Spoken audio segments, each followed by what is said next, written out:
அனைவருக்கும் வணக்கம். இன்றைக்கி நாம் தஞ்சை பெரிய கோவில் பற்றி பார்க்கலாம். 1010ஆம் ஆண்டு சோழப் பேரரசர் முதலாம் ராஜராஜனால் கட்டப்பட்டது தான் இந்த தஞ்சை பெரிய கோவில். காஞ்சியில் ராஜசிம்மனால் கட்டப்பட்ட கைலாயநாதர் கோவில் நம்ம ராஜராஜ சோழனை மிகவும் கவர்ந்துச்சு. அதே போன்று கோவில் ஒன்று கட்ட வேண்டும் என்று நினைத்த அவர் தஞ்சையில் பெரிய கோவிலை கட்டினார்.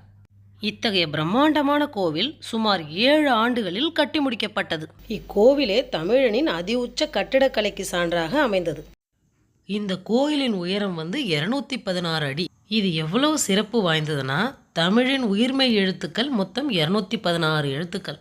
கோவிலின் உள்ளே இருக்கக்கூடிய சிவலிங்கத்திற்கும் நந்திக்கும் உள்ள இடைவெளி பார்த்தீங்கன்னா மொத்தம் 247 அடிகள். தமிழ் எழுத்துக்கள் மொத்தம் 247. கோவிலின் உள்ள சிவலிங்கத்தின் உயரம் 12 அடி. நம்ம தமிழ் உயிர் எழுத்துக்கள் மொத்தம் 12. சிவலிங்க பீடத்தின் உயரம் 18 அடி. தமிழின் மெய்யெழுத்துக்கள் மொத்தம் எத்தனை? 18. இதெல்லாம் வச்சு பார்க்கும்போது நம்ம மாமன்னன் ராஜராஜ சோழன் அவர்கள் தமிழின் மீது எவ்வளவு பற்றோடு இருந்தார் அப்படின்றத நமக்கு பறைசாற்றுகிறது.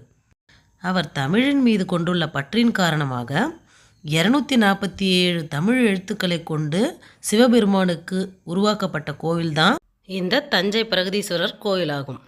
கருவறையில் உள்ள சிவலிங்கம் உலகிலேயே பெரிய சிவலிங்கமாகும்.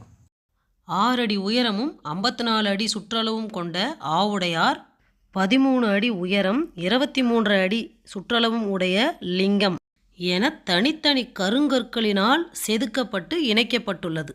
இவ்வளவு பிரம்மாண்டமான கோவிலின் கடைக்கால் மிக குறைந்த ஆழத்திலேயே, அதாவது 5 அலகுகள் ஆழத்திலேயே அமைக்கப்பட்டுள்ளது.